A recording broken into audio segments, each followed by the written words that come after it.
3, 2, 1. Okay, quiet. We're rolling. Seeing her coming out of the darkness like a ghost ship still gets me every time. To see the sad ruin of the great ship sitting here, where she landed at 2:30 in the morning of April 15th, 1912, after her long fall from the world above. You were so full of shit, boss.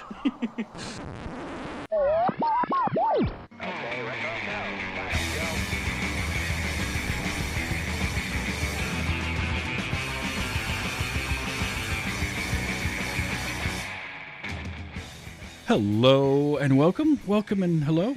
This is Wait You Haven't Seen. It's a show where we talk about movies, and specifically, we talk about a movie at least one of us has never seen before. I'm your host, Travis, aka TV's Travis. This is episode number 205, and our movie this week was 1997's Titanic, and joining me to talk about it, because somehow he's one of half a dozen people in the country that didn't see this, it's Tom Merritt. Hey, thanks for having me, man. And thanks for giving me an excuse to finally watch this. So, my first question is always kind of what the history is with the movie, and I'm really curious on this one because it was so impossible to escape this movie in 1997. So how is it you managed to go 25 years without seeing it? Yeah, and I should clarify, I didn't go 25 years without seeing any of it. Right. And watching it yesterday, I realized which parts I had and had not seen. And it was basically the only parts I had seen were towards the end. Okay. Everything I had seen was after water was already coming on the ship. In 97, I was working at Half Price Books in Austin, Texas. I didn't own a car. Okay. I bicycled around everywhere. So I saw movies whenever friends decided to go see a movie. These are back in the days when you would just decide to go see a movie, show up at the theater, see what was playing, and then pick a movie and watch it. And I honestly don't know why Titanic was never on the list, other than we were all snotty 20-somethings and probably were like, oh, that looks, really predictable and dumb, and everyone's talking about it, so it must be bad. Either that or my friends went to see it on a day where I was going to do something else. I don't really remember that ever happening, but yeah, it was. I was 27 and busy drinking and bicycling would be my short version of the answer. Well, I mean, that's a good enough reason to not have seen it. Yeah. I did see it in the theater. I was one of those that I knew about the movie coming out, and I wasn't super excited about it, even though I knew who James Cameron was and I liked his previous movies, but this one just didn't look like it would interest me, except that it's a romance. I was dragged there by my girlfriend at the time. She wanted to go see it. Okay. I'm not gonna say no, so we went and saw it. And what I found was, all right, it wasn't that bad. Because it had so much of the disaster movie in it as well. Because it's kind of like almost 2.5 movies in here. It's really interesting. Because it's a period piece. It's a historical piece. It's a period piece. It's a documentary in parts, at least the beginning and the end, right? Yeah, and that's actually how it got started as a project. Was Cameron was a huge Titanic fanatic and had produced a documentary or been part of a documentary about Titanic in the early 90s, and then eventually wanted to make this, and he wanted to make Romeo and Juliet set on the Titanic. Mm-hmm. So once he was able to kind of convince both Fox and Paramount Pictures, this had 2 major studios behind it. He managed to make that this was at the time the most expensive movie ever made when it was released. $200 million budget in 1997, which is staggering. And they went over budget. But the idea that there's 2 major studios involved is pretty crazy to think about at all, especially nowadays. I can't imagine like a Fox and Paramount working together. Universal, I think, was at one point, they wanted to involve them, but they passed on it or something, I think is what I read. But Yeah, this was we'll kind of I want to talk a little bit about sort of the production of it as well. But as a movie, when you finally sat down and watched all 3 hours of it, what did you think of it just as a movie going experience? Yeah, I joked around with people that I was just going to watch it on my phone, uh, which made a few people very angry until they realized I wasn't serious. But yeah, I sat down, I set aside the time, and the thing that I will say for sure is that I thought I would have to break it up because it's a 3-hour James Cameron movie. And having recently experienced another very long James Cameron movie, that I couldn't get up and leave the theater in the middle of, I thought, I might have to stop midway and then come back and finish it. And I did not. It held up. I was surprised how a 25-year-old movie just pulled me along, swept me along. I was never bored. I was never thinking, you know what, I'll just I can't take it anymore. I got to stop and come back later. I think I probably checked to see how much time was left once or twice. Sure. But more because I knew how long it was and I wasn't sure if I was going to have to go do something else. Like, how long was this really going to last? But it also timed out really well. It was finishing up right when my wife finished up work and sat down, and we were about to order some spaghetti. So it for a 3-hour movie, it was surprisingly easy to watch. Yeah, I could say rewatching it this time, I did notice that. And I think part of it is I forget always that the first 20 minutes of it isn't in the period and is just them looking at the actual wreck of the Titanic. That threw me off because I didn't know that was part of it. And so when I started watching it, I actually did double check, like, I got the right one. I didn't pick a documentary by accident, didn't I? Yeah. So I forget how much of that is part of it. And then when it gets to the period part and so now you're about 20 minutes in or so, and it's at roughly the 2 or hour and a half, hour 40-minute mark when things kind of turn into the disaster movie. It becomes the Poseidon adventure, basically. Yeah. But the romance stuff and kind of the character setup paces out really well, better than I remembered it doing. Yeah. And it works because now you care about all these people that you then see for the last hour of the movie dealing with this boat sinking. Even the minor characters, yeah. Some of them. Yeah. Yeah, it's James Cameron, I will always say, is a kind of a masterful filmmaker in his craft. His stories are all often very simple, and that was sort of my. I had somebody watch the first Avatar a couple of months ago, and it was my kind of attempt at, or it was my turn to revisit it. I hadn't seen it in a little while, and it is a simple story. But that's fine because he builds these elaborate worlds and he really brings you into what it is. I mean, at its heart, Terminator is a very simple story. Sure. When you really look at it, it's just a robot got sent back in time to stop the person that can defeat it in the future. But he does such a great job of really building a world that you get sucked into, and gives time and care to his characters so that you worry about what's going on with them. And time and care that isn't you sitting there saying, well, I guess I have to sit through this to care about this character. Like, the time and care that he gives them is also interesting. Yeah. I was struck that this was 1997, but I never had those moments when I've seen other things from the same period in time where I go, ooh, yeah, they wouldn't do that now. Or, they would have changed that. Or, that was a little awkward. They would have handled that more smoothly.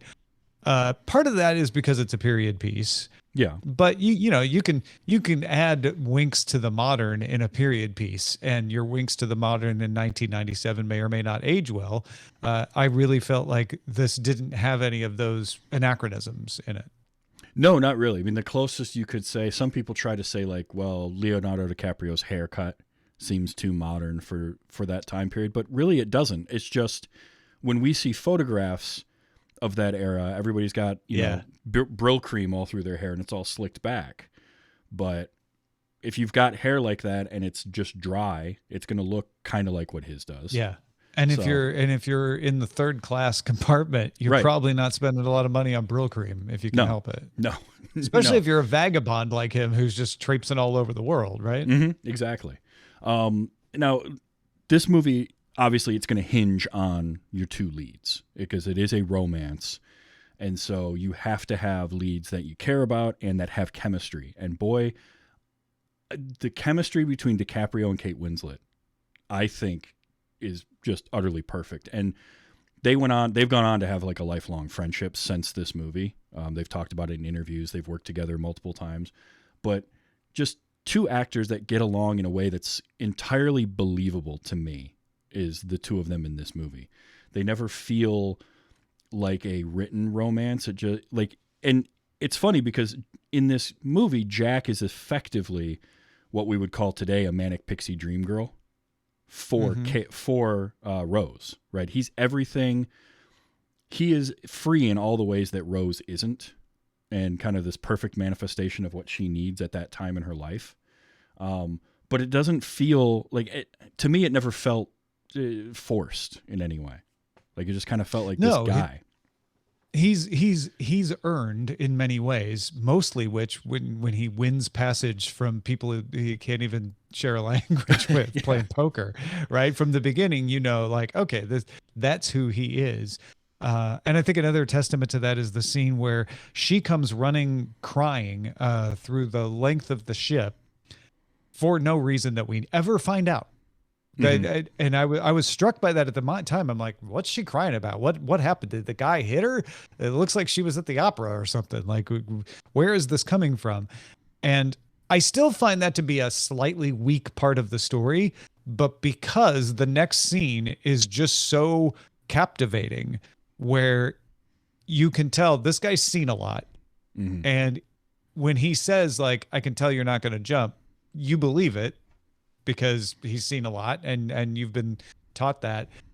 It just makes those sparks fly in that situation. And you're like, and you're immediately clear that she is going to fight it, but be attracted to him because that's the age in which she lives, but also the person that she is. And all of that ends up meaning that you kind of don't care why she was crying. You can imagine 100 different reasons, given the relationship that you're learning with her and her fiance. Still would have bolstered it a little to know, but it doesn't hurt it. Yeah, and they sort of allude to it because there's the scene with her and her mother where her mother is doing up her corset and telling her, like, look, we have no money. Your father left us with nothing, and you need to marry this guy so that we don't end up in the poorhouse. And it's kind of this idea that, like, Rose just feels trapped in this life, and she doesn't love this guy at all. So, it would be nice to kind of know what exactly incited her to that. What was the linchpin thing? But you get it. It could have been anything. Yeah. And what I liked is you get that scene, and you get Jack talking her off the ledge, and kind of like you said, I can tell you're not going to jump. Then the next scene we see with them, she finds his sketchbook and he starts talking about all the sketches and things, and that's where you get that next layer of like, okay, here's how we know now why he would know that about her. He can read people because it's what he's been doing, sketching them and just learning about them. And I like that. That's great character work without having to have exposition. Yeah. There's a lot of good scenes like that in this, and that also gives you a good reason why she would maintain interest long enough to get in trouble with him, because she looks at the art and realizes, well, wait, these are actually good. There's more to you than meets the eye. Yeah, and I like that we had before that her with her paintings, her Picassos. So she has an appreciation. Again, they didn't have to tell you that. No. Yeah, they showed you that. Yeah, it's good filmmaking and show, don't tell. And so I really enjoy that. And just Leonardo DiCaprio's kind of youthful, the energy that he had. And apparently he originally didn't really want to do the movie. I guess rumor has it was Paul Rudd that kind of convinced him to go for the movie when they were working together on Romeo and Juliet. I thought you were going to tell me Paul Rudd was originally cast, and that would have been a really interesting Titanic. No, but he wanted to be. Because apparently Paul Rudd's father is like a historian. Oh, wow. Okay. And so he was all about the Titanic. He wanted to go out for the role, didn't get it, but convinced Leo to do it, is what I read. That's great. That's wild. Because it'd be interesting to see a young Paul Rudd, because this would have been 97. So what, Clueless was 95, I think. Mm-hmm.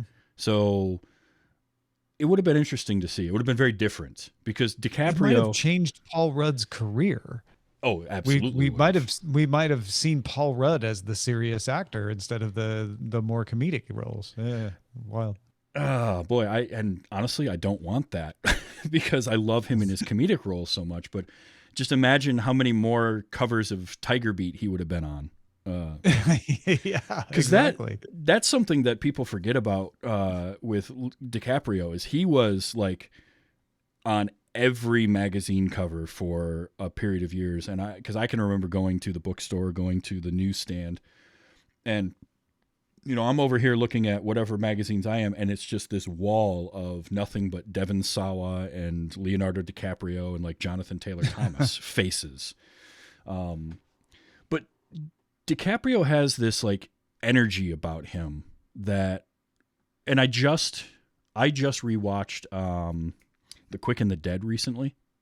Oh yeah. Which is right a couple of years before this.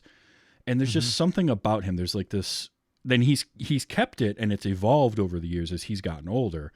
But there's just something about him where you're like, you can't take your eyes off of him, and you just kind of believe he is who he is in the movie without having to do like, he's not a Daniel Day-Lewis, right? Yeah. He's not a chameleon. He's kind of always DiCaprio, but these different versions of, I don't know. It's hard to describe, but I really enjoy him in this. And yeah, there's something about him that maybe it's the kinds of roles he takes or gets cast in, but he can inhabit them. Yes. Without, like you say, being the chameleon. Yeah. And like, I mean, by all rights, on paper, I shouldn't like the character because he's too perfect for the role. Like he's too perfect for the story being told and all of that. But there's just an authenticity to him that I enjoy. And he's got kind of this great little wink, and he just sort of, you believe him, and you just kind of want to hang out with him. You want to be his poker buddy, basically. You also, one criticism I thought I would have that I didn't was that his role, Jack's role, would be too perfect. Kind of like what you're saying, where it would be like, well, why would he sacrifice himself for this woman he barely knows? Yes, ships take a long time to get places, but not that long. Right. And what they did a great job building is this is a guy who has principles that he values above his own comfort. And that's established with him telling stories of where he's been, but also established with, his ability to just, we'll get on the boat. We'll race there. We'll lie about going through health inspection. We'll just do what it takes. But also he has nothing to lose. Yeah. And that also is shown through mostly just the fact that he kind of quickly says like, yeah, my family all died, so I just hit the road. And yes, that's exposition, but it's not what he says that's important. It's the way he says it. It's he doesn't dwell on it. He doesn't tear up. And so when he sacrifices himself, or attempts to sacrifice himself even before he ultimately sacrifices himself, you get the idea that he understands, he's got the principles, and he's got the sort of outlook on life of like, what else was there to me? What else is there for me to do that would be more important? Yeah. Yep. I mean, he talks about it in the dinner scene, sort of just living life. And then when they get Rose onto the one boat, and Billy Zane's character Cal tells the blatant lie that I've got an arrangement, and he immediately jumps on it and is like, it's fine. I've got a boat. Go, go, go. Because his only thought is to get her safe. And she's barely out of earshot, and he's just like, yeah, there's no arrangement, is there? And he knew it didn't matter, because to him, the more important thing was taking care of Rose in that moment. And I think it's not that he's like, oh, so noble, I will sacrifice myself. It's more like, I'm going to get you safe first. Yep. Then I'll figure myself out. Exactly. And if it doesn't work out for me, at least it worked out for you, but maybe it'll work out for both of us. Let's see what happens. Roll the dice. Yep. That was exactly how I read that whole exchange, is like, take care of her and then I'll figure it out for me. And that's sort of how he's lived his life, and it's worked out for him so far. So why change it now in the midst of everything that's going on? But yeah, DiCaprio and Winslet, Kate Winslet, who lobbied really hard for this role. Like, she wanted this. She spent 2 years basically hounding James Cameron, being like, cast me. I was surprised with how much I liked her American accent in this. Like, it didn't sound like somebody putting on an American accent, but it also, like, it doesn't sound like Kate Winslet either. Now, it's helped by being in the 20s, right? Because it shades true. it a little with that transatlanticness that pervaded everything. So you're like, well, no, that's the way people talked in the newsreels. But yeah, she's great. Billy Zane is, I think my note about him was, Billy Zane is exceedingly charming, and he's also really good at being a bastard. Yeah, he's a charming bastard. Because he's like, there are just actors that can pull that off, right? Like, they can charm the pants off of you while at the same time they're ready to stab you in the back.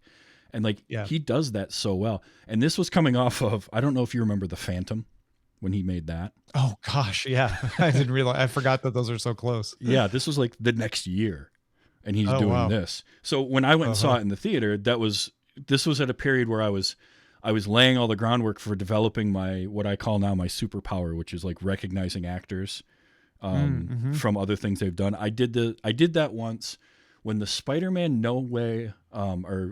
Spider-Man Homecoming trailer first came out. I was working and I saw the trailer and I said, "Holy crap, that's Bokeem Woodbine." And my coworker is like, "Who? And how could you tell? He was on screen for 2 seconds." I'm like, "I don't know." But this was it's a gift. It's a thing that I do. And this was that time where I was like working those muscles. So it's like Billy Zane. Oh, I remember that guy. He was in The Phantom last year. Yeah. Because I'm one of 8 people that enjoyed watching that movie. It's a weirdly enjoyable comic book movie. If you say so. But this cast just keeps going. You get Kathy Bates. And Kathy Bates is so good in this. No, and I'm like, I want to see a whole spin-off Molly Brown with Kathy Bates. Yeah, and she's playing a real person. Molly Brown was really a passenger. Yeah, unsinkable Molly Brown. Yeah, and it almost feels like they had more of her in the movie that they cut. But I'm with you. I just want like a whole movie on this Molly Brown character, because Kathy Bates can do anything and it's great. But she just gets to. She's having so much fun playing that role too. And I think that really shows. Well, and it's important to me that she was a real character and that they called it out by in the VO, like, the unsinkable Molly Brown. If you know that musical, you're immediately like, oh, right, that's a real person. Yeah. Because she's almost a Deus Ex Machina for Jack. Yeah, kind of. In being in the one scene where he gets invited to dinner, in that she is new money and therefore can step in and say, like, I understand where you're coming from. Let me help you navigate these waters. Yeah. To the best of your ability. You might not believe, like, oh, how convenient is it that there's this new money character? But then you're like, actually, I don't know Molly Brown, but what I know of Molly Brown, she likely would have done something like that. So sure, yeah, that's a good coincidence. Mm-hmm. Plus, she has my favorite delivery of the trope of somebody at a dinner party that doesn't know what to do with all the utensils. Just her delivery, just start from the outside and work in. The other thing about Molly Brown's character is they do a great job of building her up as someone who's navigating these elitist circles in a way that kind of can poke holes in them while not being, totally kicked out of society. Mm-hmm. And so you're like, oh, she's got a heart of gold. How did she survive? Why isn't she more like Jack? Why wasn't she, doing more to help more people survive? And they give you that. They give you that scene where she's like, we need to turn back, and everybody else, like, what is she going to do? Turn the boat over? You're like, oh, you know what? That's probably all she could do at that point. Yeah. Yep. It's, it's an I don't want to say underused, but just you just want more. And I love when Yeah. a character just makes you want more. Yeah, going back to Kate Winslet, I feel like her character is not as believable as Jack's to me, because of those. There are a few, shortcuts of like, oh, okay, I guess she's really mad because of the money. Like they didn't show me that, they didn't help me buy into that story wise, but her performance convinced me. Her performance convinced me that, well, even if I don't know why, I can tell she means it. I can tell it's weighing on her. Yeah. So that's a brilliant piece of casting. Mm-hmm. And then, you get to some of the smaller characters. Like this was my introduction to Bernard Hill. Because I hadn't really seen him in anything before, and I forget that he's the captain in this.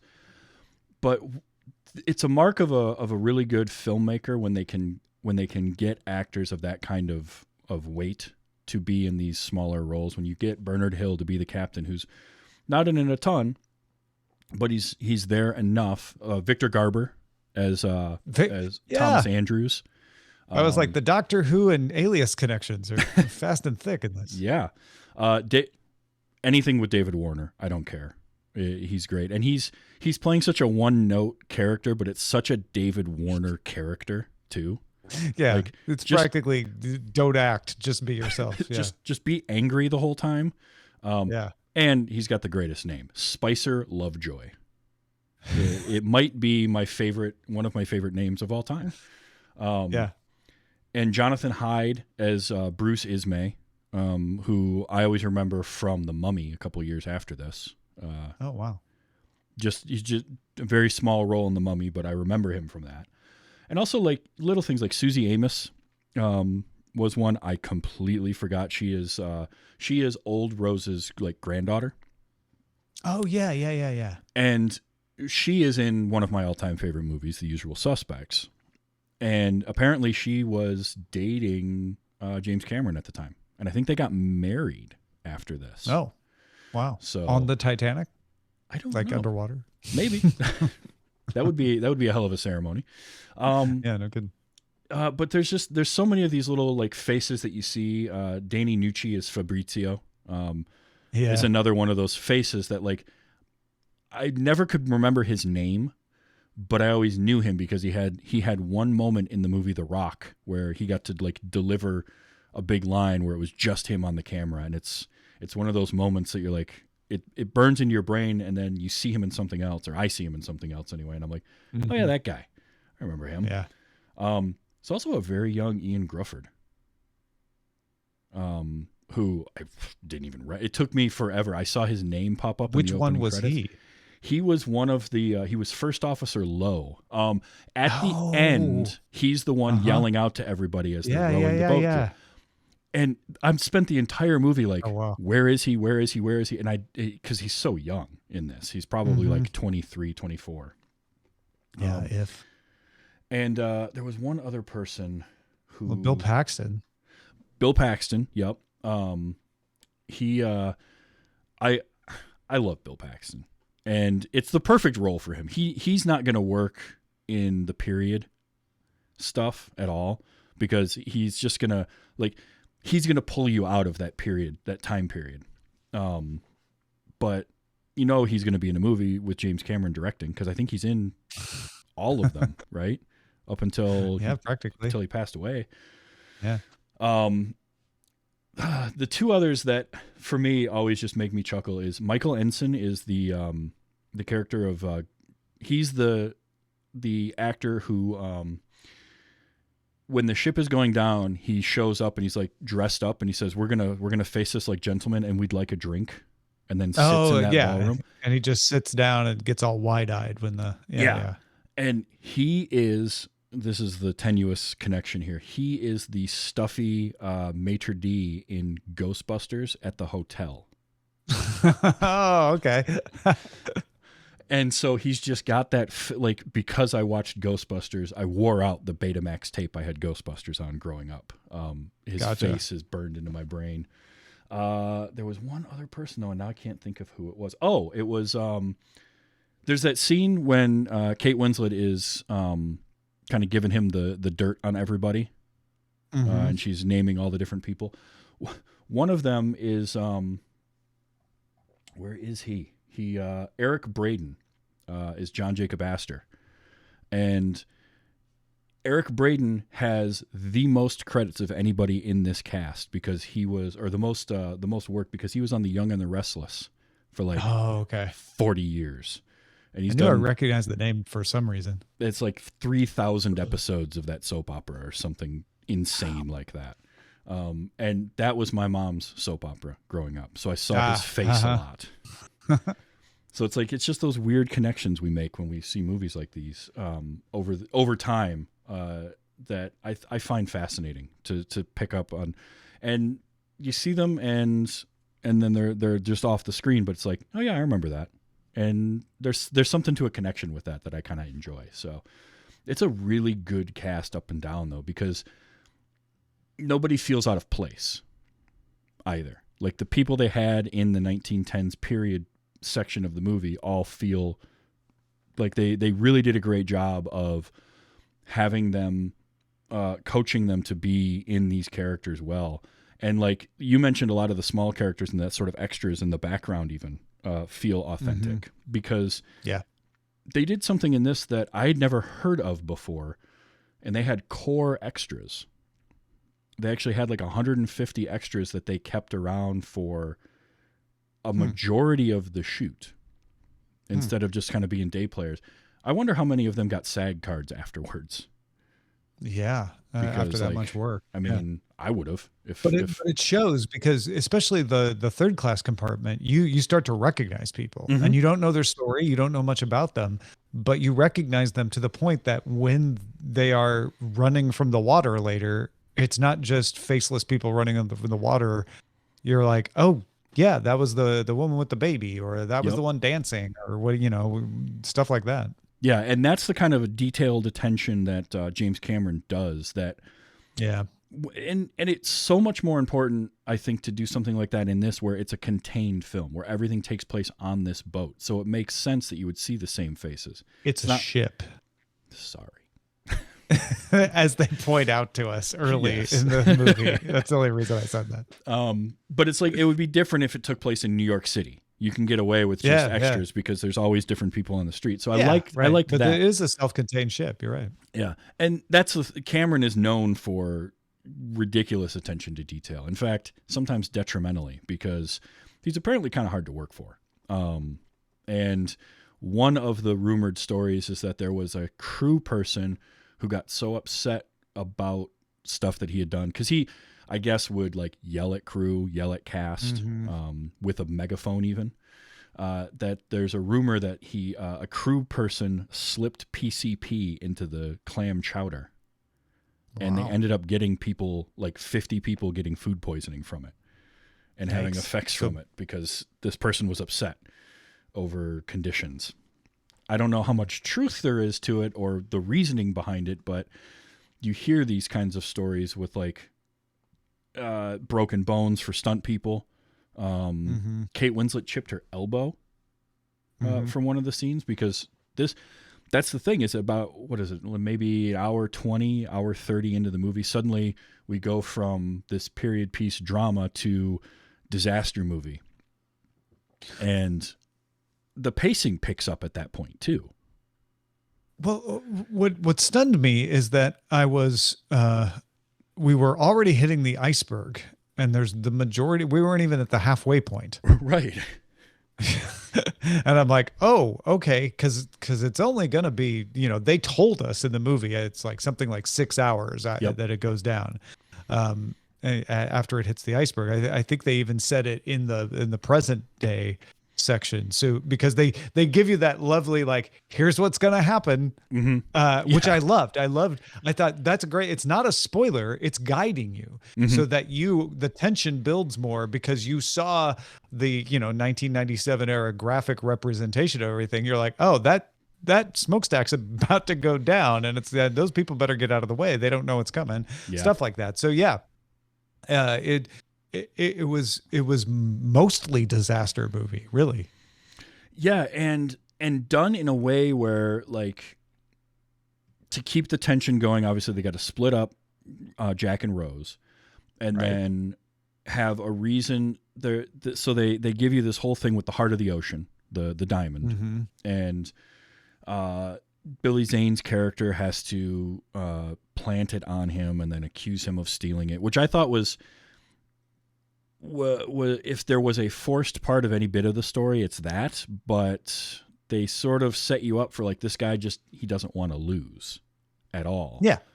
So, No, I bought it. So it's definitely And they had set up Spicy McGee. What was his name again? Spicer Lovejoy. Yeah, Spicer Lovejoy.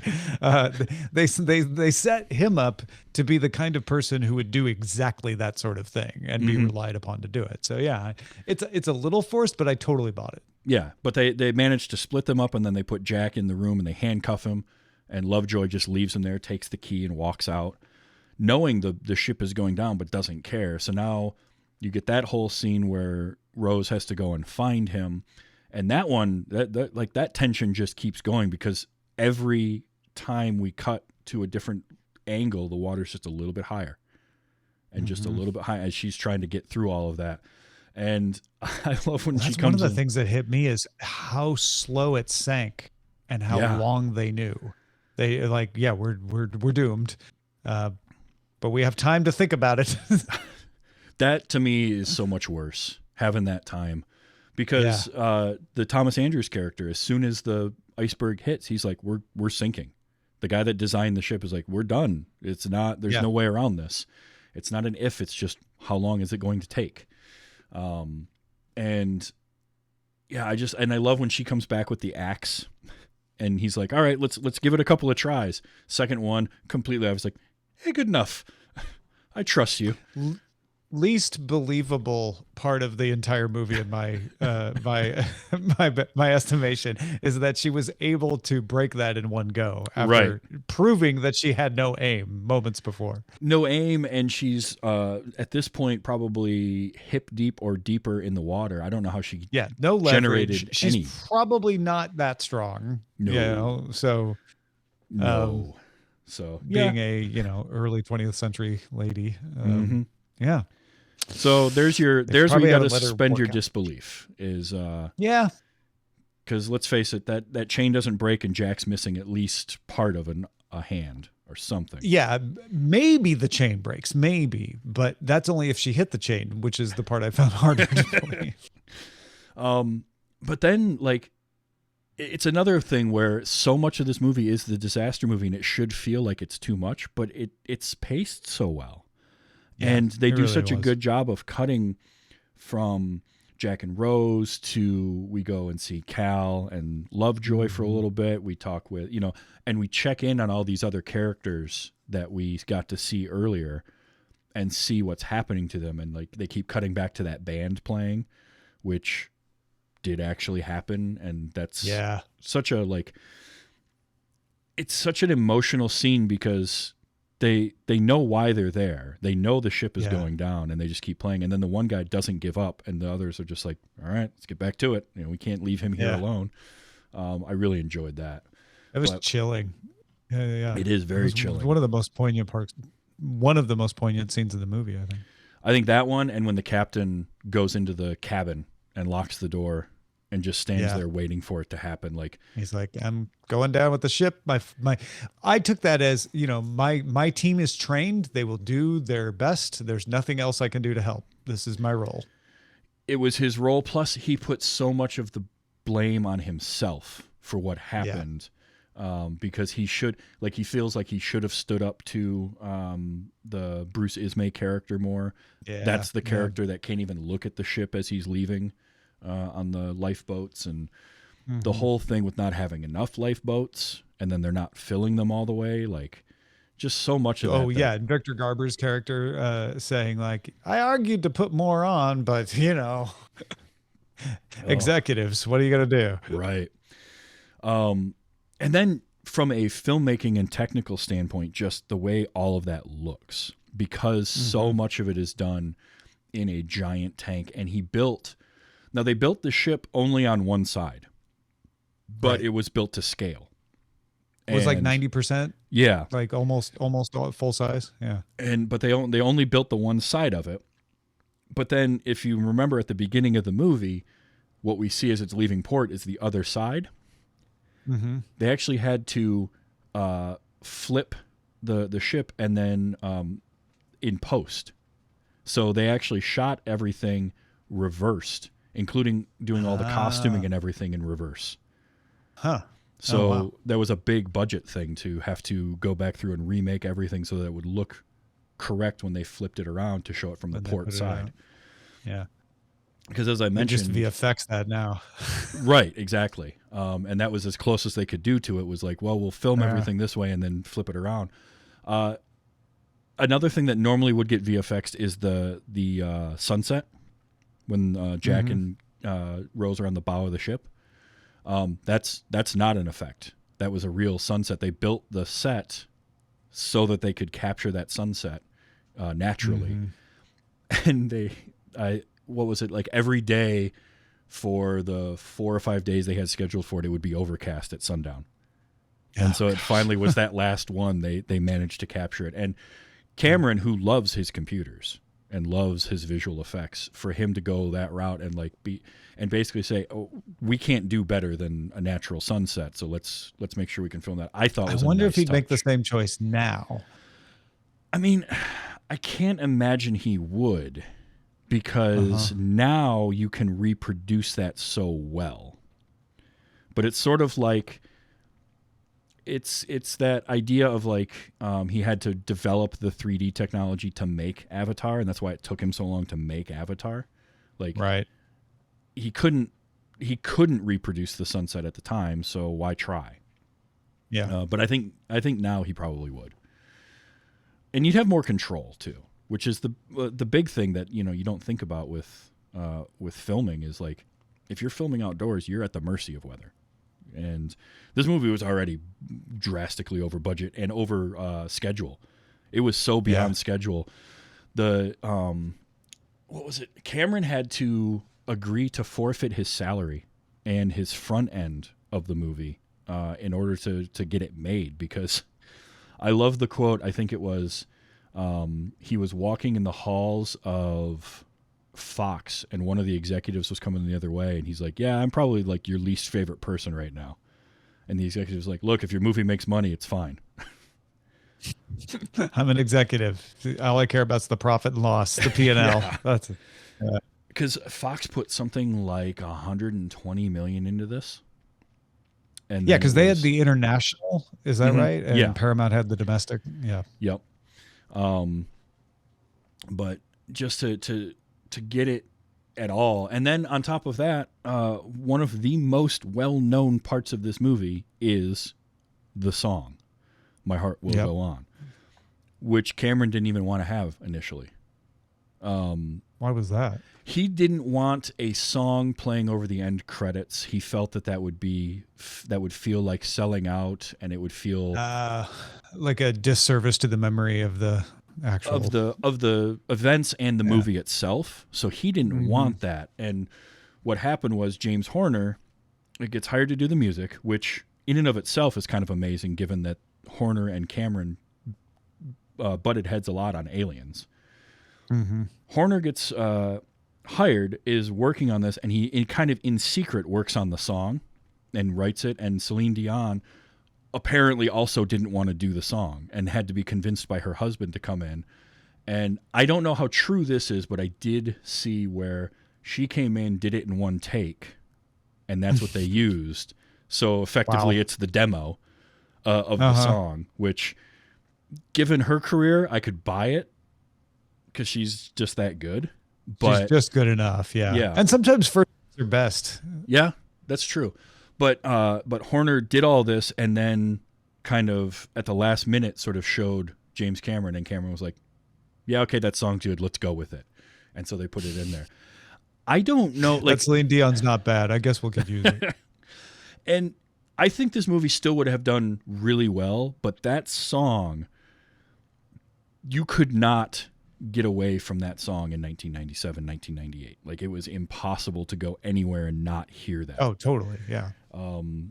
And so I wonder how well, because this was the first movie to make over $1 billion at the box office. And I just wonder how well it would have done without that song to kind of help market it in a way too. And sort of that happy accident of like, well, I don't want to have a song in the movie. Well, we wrote one anyway. What do you think? He's like, all right, fine. Like this, I'm just imagining Cameron begrudgingly like, sure, whatever, put the song in there. Well, and that song immediately is associated with Titanic every time you hear it. Whether if you've seen the movie or not, you're like, oh, the Titanic song, right? It's funny. We were in Ireland and we took a Game of Thrones tour, not realizing that the tour company was packaging a Titanic tour with the Game of Thrones tour. Oh, interesting. So there was a couple of stops along the way that were like kind of just general touristy stops, not particular to anything. And then you get to Belfast, and they stopped at the Titanic Museum, and that song is blaring out. In front of the museum, and all the Titanic people got off, and then they went across the road to the Game of Thrones museum, which is set up at the set where they had shot Game of Thrones, and the theme to Game of Thrones is blaring.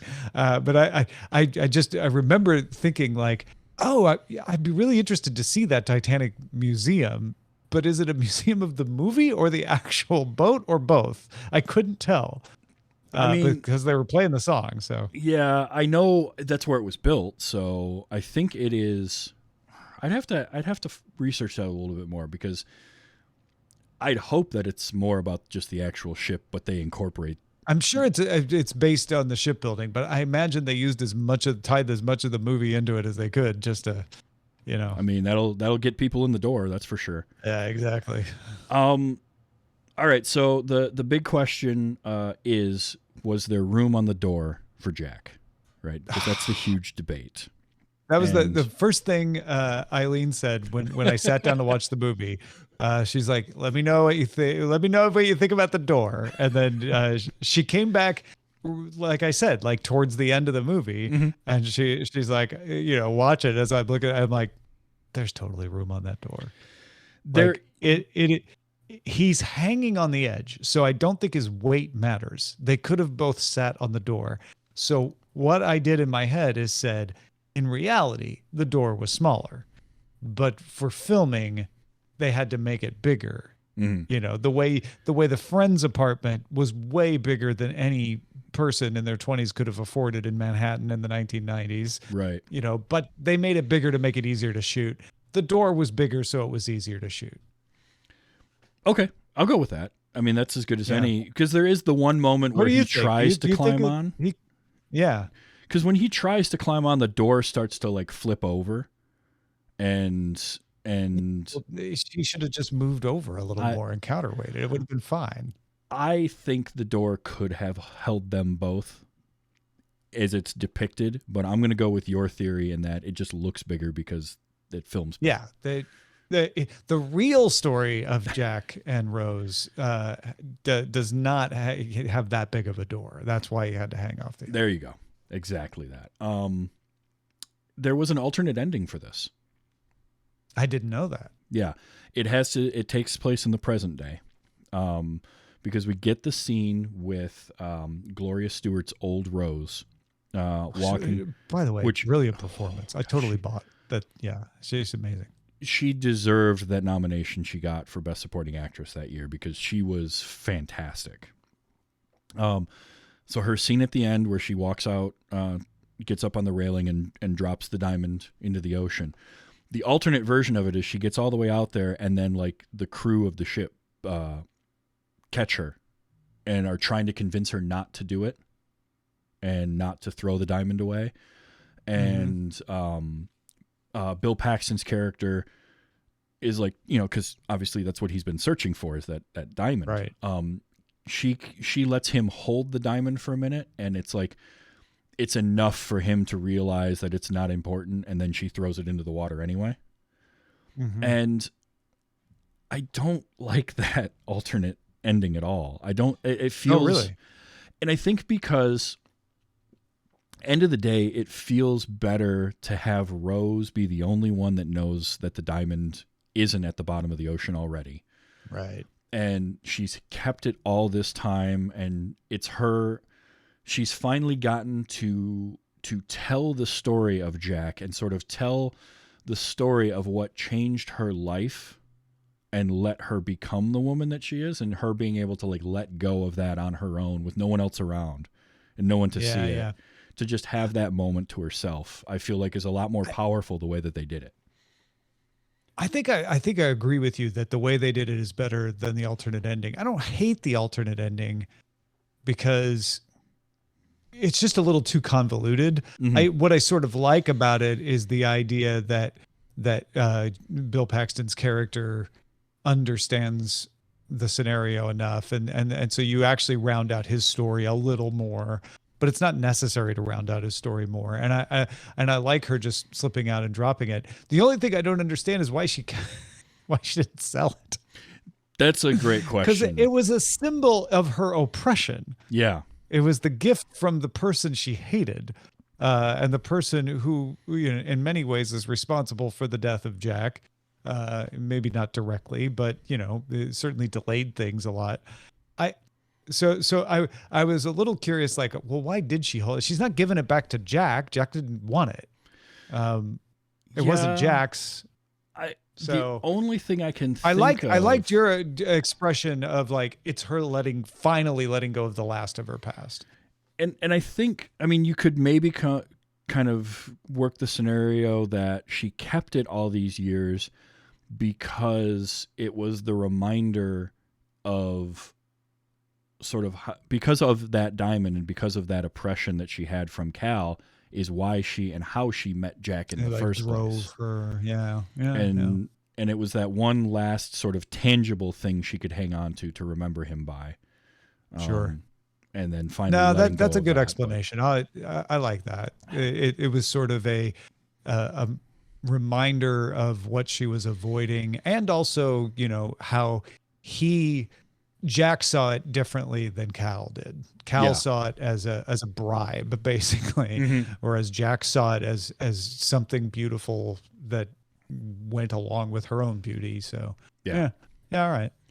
Yeah, because in the end, Jack saw her for who she is as a person, and Cal saw her as a trophy to be won. Yeah, and keep on his. Yeah, arm. She's a playing piece to him. Yeah, totally. I almost, because one of the things that always makes me laugh about this movie is how many times the names Jack and Rose are spoken. Because normally in normal conversations with people, you don't say the other person's name every sentence. And Travis, so that's right. I actually, Tom, went through and tried to capture audio of every time they said Jack and Rose, and I was going to just see how long that supercut would be. Yeah. 10 minutes after they met, I had already captured Jack 15 times and Rose like 8, and I gave up. I'm like, I can't keep up. There's just too much.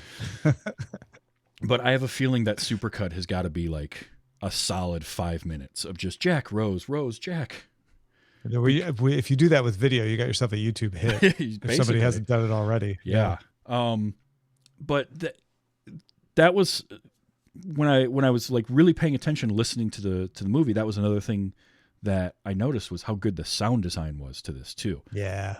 Throughout because a good disaster movie needs that.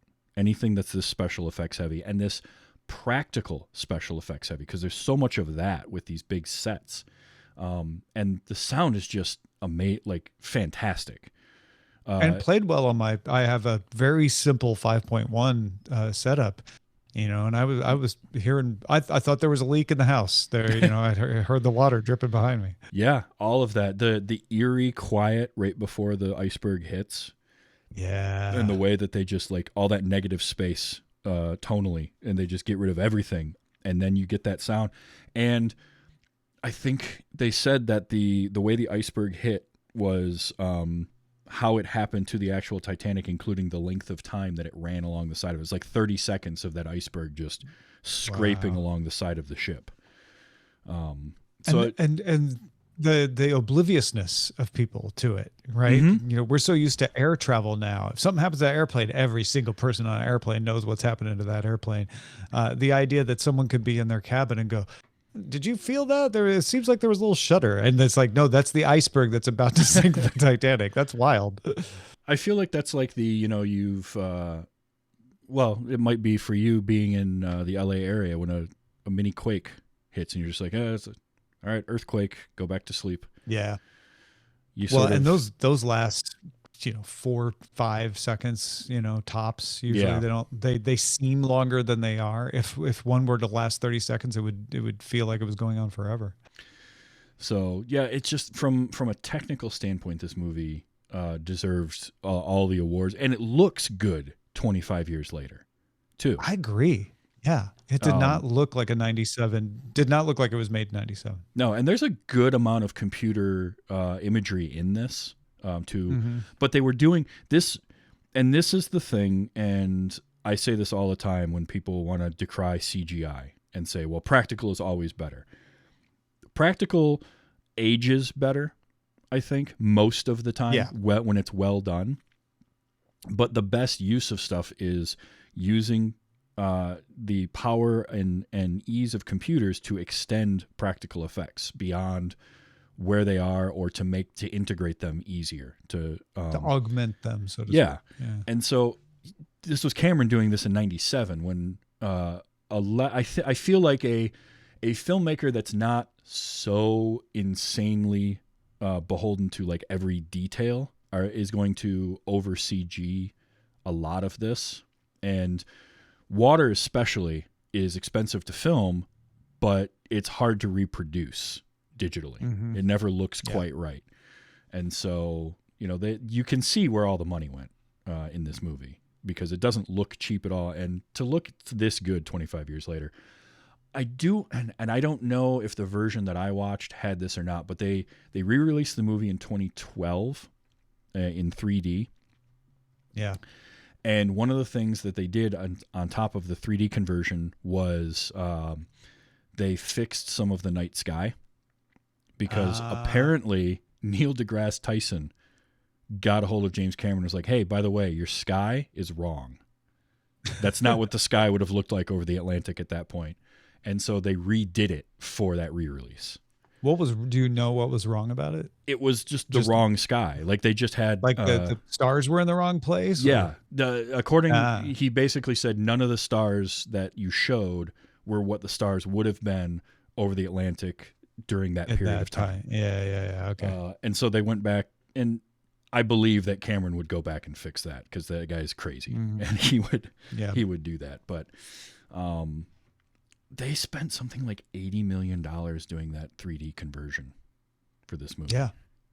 Well, and that was what, 2012 or so when they put that out, and now it's going back into the theaters for the 25th anniversary. Yeah. So this is the movie that keeps making. They're not done making money off of it, so it was worth the investment.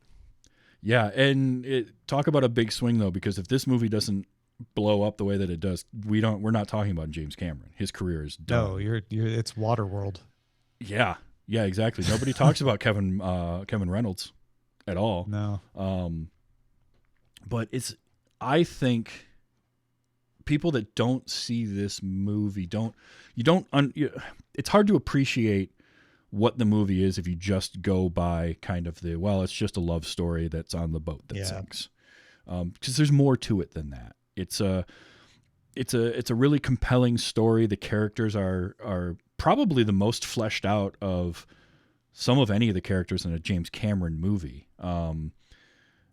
I will say, like, Aliens had decent characterization, but that's a sequel. He's building off of the character that was already there. For these to be completely new characters, they're so well fleshed out in this. I like that quite a bit. And it's constructed interestingly, like you said, it's a documentary, it's a disaster movie, it's a love story, it's a period piece, it's multiple things, but it's tightly constructed. So you have that shot of them pulling the car onto the Titanic at the beginning, which could have served just on its own as a emblem of, like, this is the kind of wealth that was going on here, or this is the kind of things that were lost beyond just human life when it went down. Yeah. It would have worked. That would have been fine. You wouldn't have needed to ever reference that car again. But I love that they did when they're running through the hold, and it gives them a place to get a little privacy. Yeah. Yeah. There's nothing wasted in the movie. And I very much appreciate that, especially when you have stuff like with all the disaster stuff, it's sets that are going to get just utterly decimated and destroyed. You've got one shot at those, and they put so much effort into making those sets look good that they're just going to blow up with a ton of water. And making them fit the underwater scenes of the wrecked Titanic. Yes.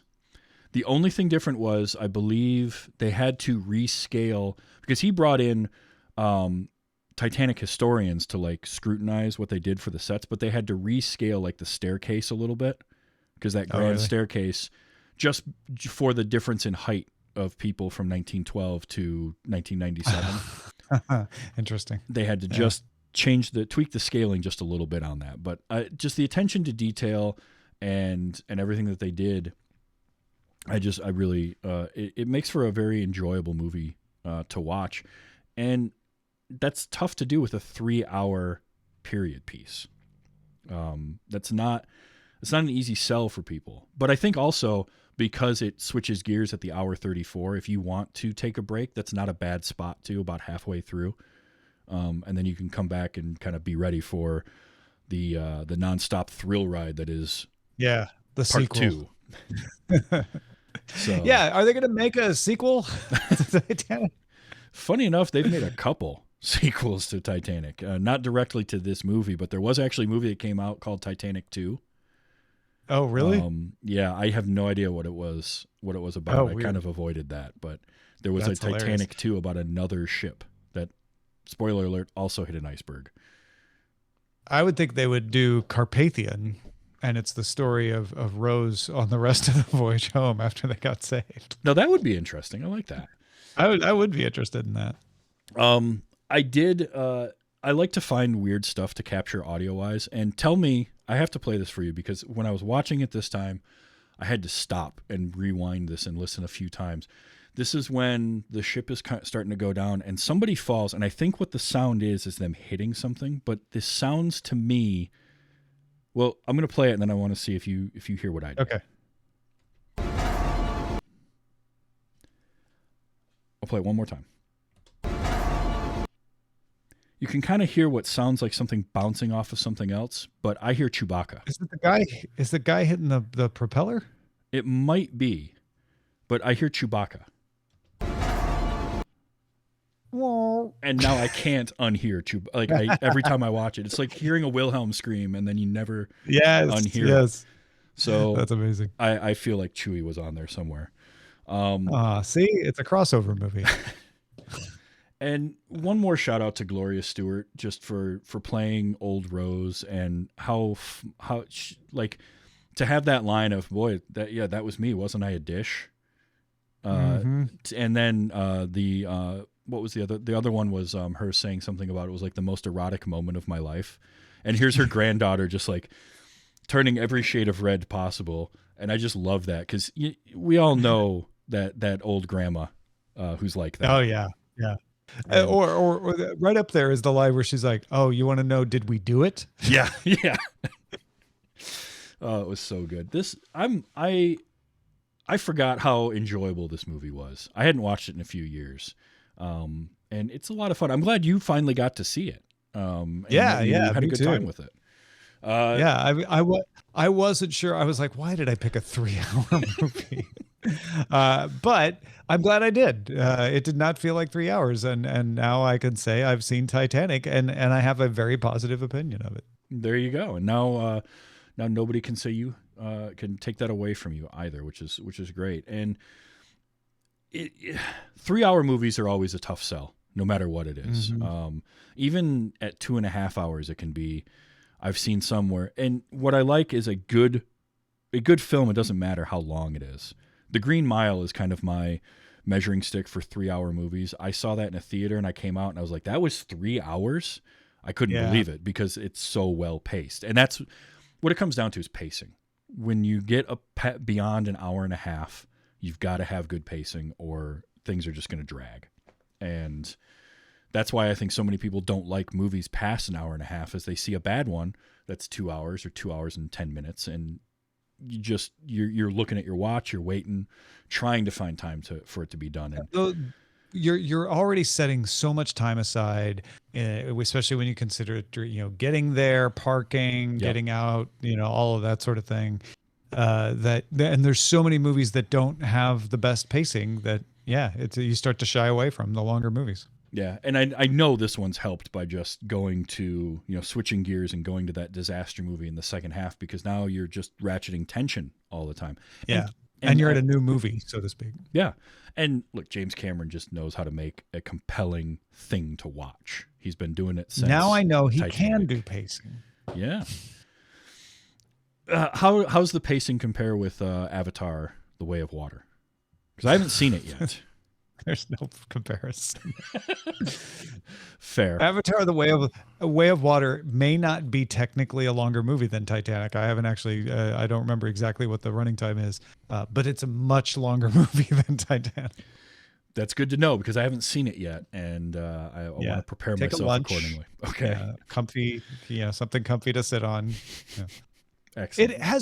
It has really good parts. There are parts where I totally forgot that I had been sitting there so long, even later in the movie, that sweep you up. So it's not bad. It just feels long. That's kind of how I felt about the first Avatar too. Was it had moments, it had good parts to it, but it just at times felt long. It felt like we're on this moment for a little longer than we need to be. And it was pretty. That's what I just enjoyed looking at it. Oh yeah. Way of Water, also very pretty, a very pretty movie. But because I had already seen Avatar, I'm like, it's not, I'm already set up for it. Like, okay, the technology improved. It's a little prettier, but it's not such a like, oh, it blew me away what he did as it was in the first one. Yeah, it's not the new thing you haven't seen before. Yeah, you've seen it, exactly. And it's the Thor: Love and Thunder problem of like.